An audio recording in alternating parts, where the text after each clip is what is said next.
Hello guys කොහොමද good morning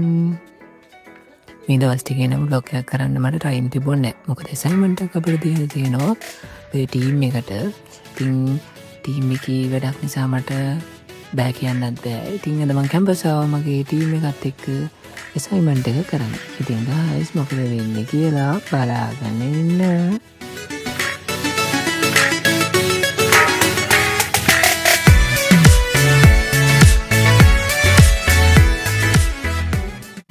assignment එක submit කරන්න කලින් වීඩියෝස් ඔයාලත් එක්ක ෂෙයා කරගන්න බෑනේ. ඉතින් පුංචි ඒවා ටිකක් නම් තියෙනවා අපේ වීඩියෝස් වලින්. ඉතින් ඉස්සරහට යන්න මොකද වෙන්නේ කියලා බලාගෙන ඉන්න.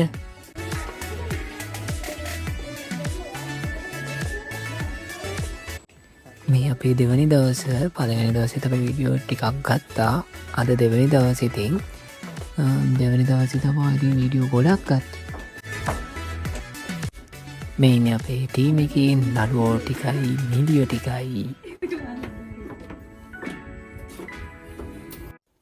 අම්මෝ ගයිස් කොහොමරි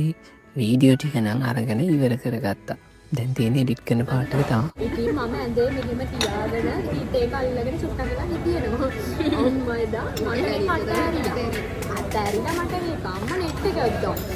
පළවෙනිද දවසක මම අනෝලුයි දවස් දෙක මහන්සියක් මේ ඉවර ගුණේ ඉතින් ඇත්තටම ගොඩක් සතුටුයි ලස්සනට වැඩ ටික වුණා කියලා හිතනවා අපි ඇත්තටම ලොකු වීඩියෝ එකක් කරගන්න බැරි වුණා ගායිස් මොකද වැඩත් එක්ක ටිකක් බිසි වුණා ඉතින් අපි ඊළඟ සතියේ කොහේ හරි යමු ඉතින් ගායිස් එතකම් මම අද වීඩියෝ එක එන්න යනවා බයි බයි